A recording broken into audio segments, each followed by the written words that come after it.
Does he even make it to January? I feel like it's pretty soon. They'll give him one more shot next year. Hello, everyone, and welcome back to another episode of Matt's Madness. I hope everyone had a great Thanksgiving. Today, we are joined by Ariel Puterman. So excited, and we are just going to get right into the first topic. The ACC just one ranked team at the moment in Duke, who lost to Ohio State this week and will likely be off the top spot come Monday. But the Pac-12 took a hit too, with Oregon really struggling early on. Which conference is in more trouble, do you guys think? And we're going to start with Ariel. Right now, I think it's the Pac-12.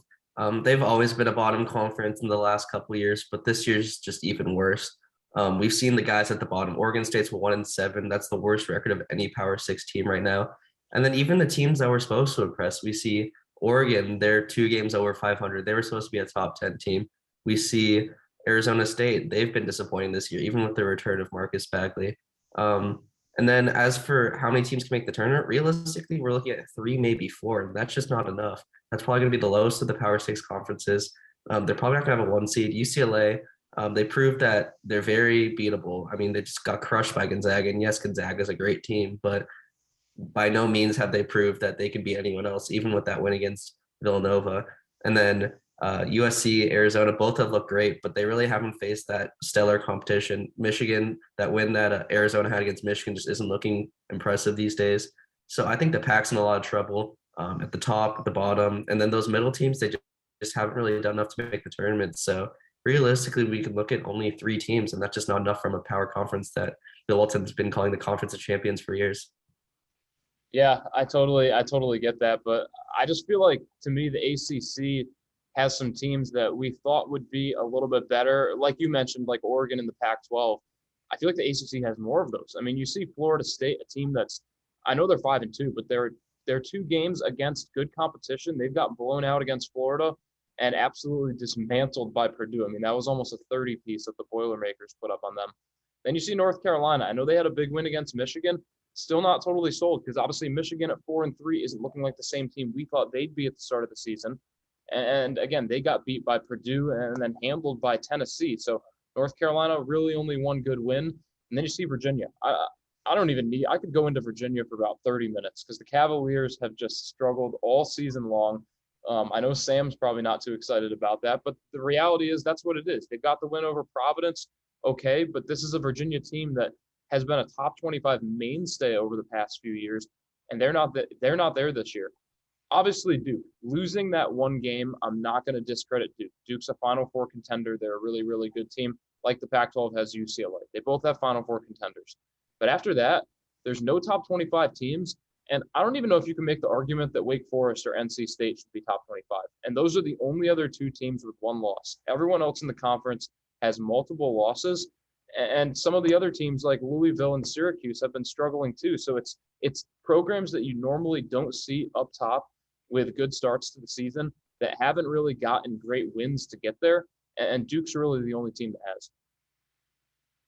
I think I agree with that. I just think that if you're looking at the middle, those teams that could get on the bubble, those teams that could be lower seeds from still power conferences, they've got a ton of those. The Pac-12 really doesn't have those. I think, like you mentioned, North Carolina, Florida State, those guys will be locks.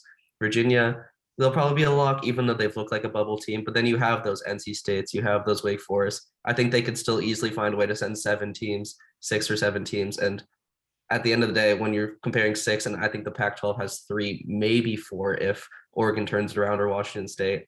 I just think that's a bad look, especially since all the backlash they've had the last few years, and this is their final chance to really get some reputation in the country, and they really haven't done so.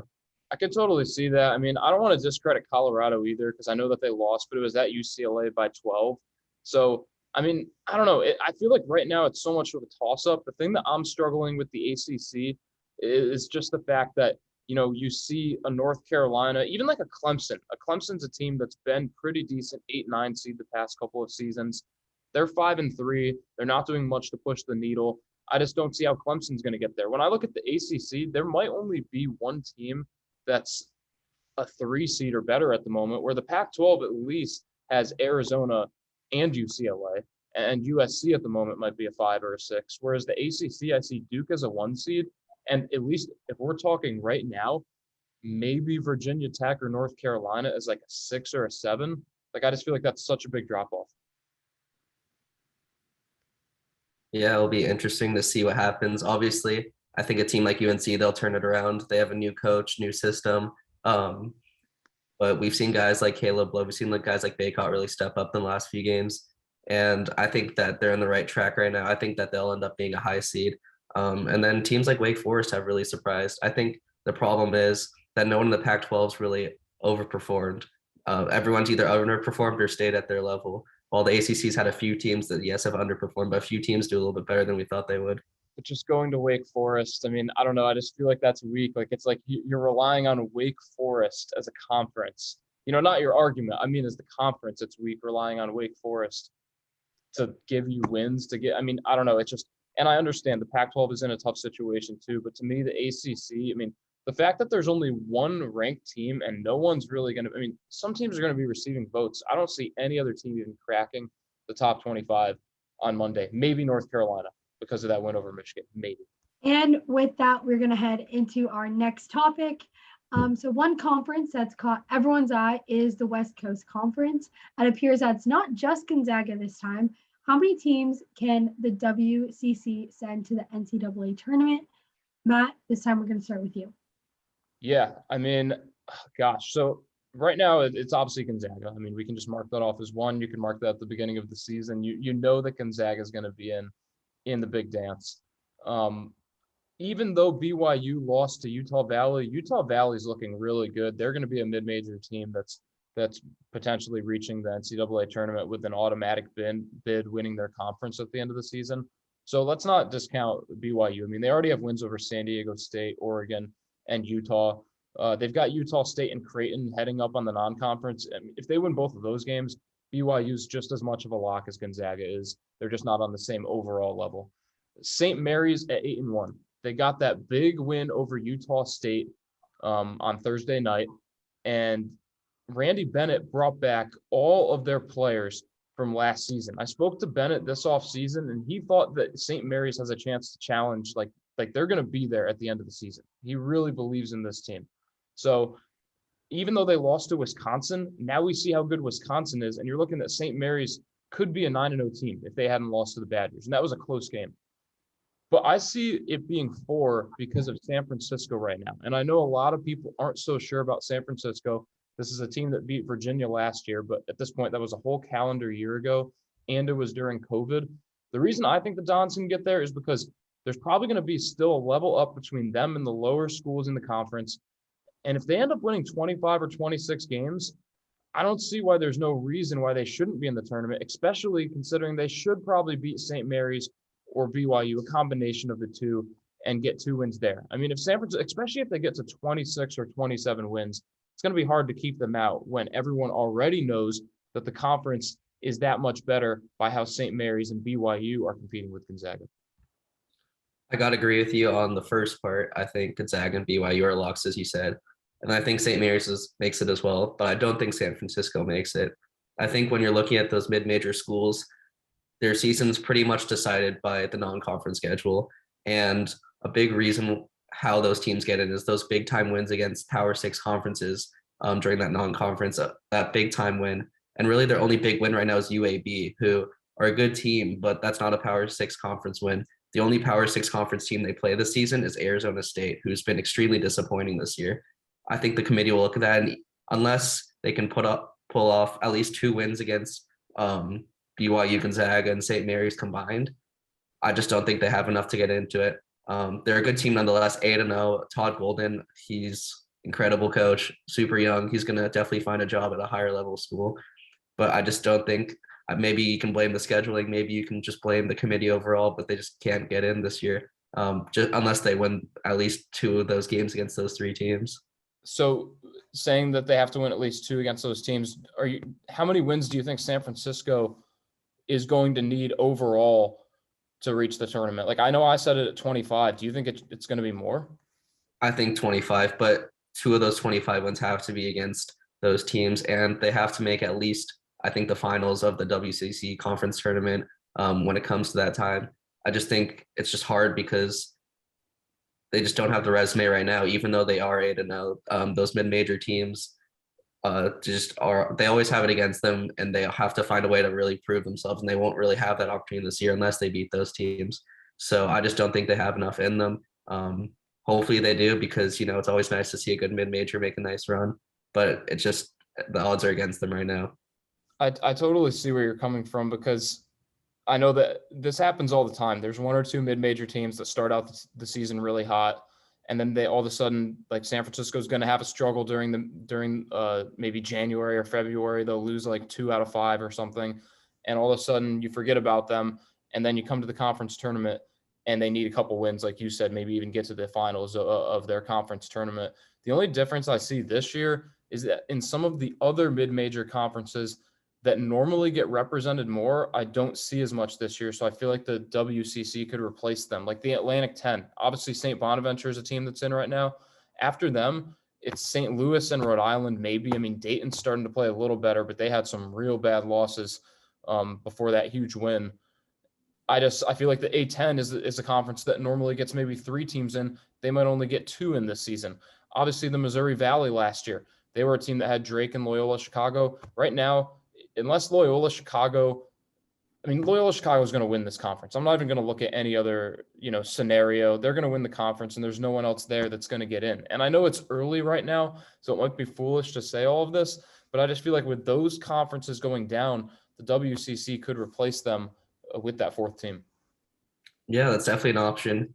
And speaking of the Missouri Valley, I think Drake's a great example of what's going to happen to San Francisco. They were the last undefeated team. They had a great season, and they still only made it to the play-in game, when probably someone from a better conference probably would have made it. And yes, the WCC is better than the Missouri Valley Conference, but I think it just proves that the mid-majors, no matter how good of a season they had that win against Loyola Chicago, and it was just barely enough to make the tournament anyway. So unfortunately, I think the same will happen to San Francisco. And we can't describe the other teams in the WCC that can easily steal a game. Santa Clara's looked great this year. They beat TCU. They're a little banged up right now, but they should be healthy for conference play, at least in the heart of it. So we have to keep that in mind too, that there aren't just 4 teams that can win games, and all 4 of them are only going to beat each other. There can be a few that sneak in and probably hang them that sneaky loss. Yeah, I know Loyola Marymount was in our top 100 as well, so they could be a scare too. But all right, I mean, I don't know. I see where you're coming from. I'm sticking to San Francisco for now, though. And with that, we're going to move into our next topic. 1 month into the season, and it's apparent some coaches are already on the hot seat. For Bobby Hurley and Arizona State, a 2-6 start has everyone questioning if he'll be there by year's end. Does he even make it to January is the question. Matt, we're going to start with you again. Okay, I mean, I know at the beginning of the year we were already talking in our group chat. We were talking about Bobby Hurley a little bit, and we're like, okay, like what's going on with Arizona State? Because they've had a lot of talent in the past. They had Josh Christopher, obviously the Bagley brothers. They've had a lot of guys come in that program. Last year with Remy Martin, I think at the beginning of the season, people had Arizona State as one of those Pac-12 teams that should be there in March, not could, should. And obviously Martin transfers to Kansas in the offseason, and it really was not the year that I think you expected Arizona State to have last season. I forget what their overall record was, 11-14. I have it right there. So Hurley has that losing season. Coming into this year, I feel like the expectations were high on him, and it doesn't help that they have had a very tough non-conference slate, but they've lost some games that I don't want to say that you should win, because like UC Riverside's looked pretty good overall against some of the other teams that they've played. But when you're on the hot seat, you have to win those games. And losing to UC Riverside, getting blown out by Loyola Chicago, and then scoring 29 points against Washington State. How the heck do you score 29 points in a game? You have 40 minutes and you're scoring 29 points. I mean, that's just like, at that point, it's not really coming down to the players as much as it is Hurley getting them ready to play these games, especially because, that was a home game after they had like 4 days off. They had to be more than ready to play a game like that. And, if you're Bobby Hurley, I think he's a Division I coach. Just something's not working out at Arizona State. And the fact that they've got Oregon, Grand Canyon, Creighton, and San Francisco as their next 4 games, like this team could be 3-9. And I just don't see how you justify keeping Hurley any more this season, where at this point it's just hurting the players and it's hurting the program. Yeah, there's no doubt that Arizona State's been bad this year, but I'm gonna have to disagree with you. I think they'll give him one more shot next year. And the only reason I think why is because his ability to recruit, his ability to bring in talent, people like they've gotten some great transfers and people want to play for him basically. I agree, maybe he isn't the best fit, but ASU is willing to try just because they have nothing to lose right now. They've never really been a basketball powerhouse, and this is about as good as they get. He's had some big wins in the past. I just think that they'll give him another try. They're not ready to move on yet. Will they move on maybe in 2 years? Maybe even halfway through next year, yes. But I think this season, especially by the end of this year, there's only 1 month left in 2021. Obviously, I think they're still ride with him. I just look at like 2 years ago, Arizona State had 6 games against ranked teams, and they went 2-4 in those games. And I feel like that's a trend. Like that's not just a number; it's a trend that Hurley. While you're right, he can win big games. He doesn't consistently do it enough. And this year, Baylor's been the only real good team they've played. Lost by 12. I wouldn't say that's terrible. Marion Jackson, what did he have? He had close to a triple-double in that game, I believe.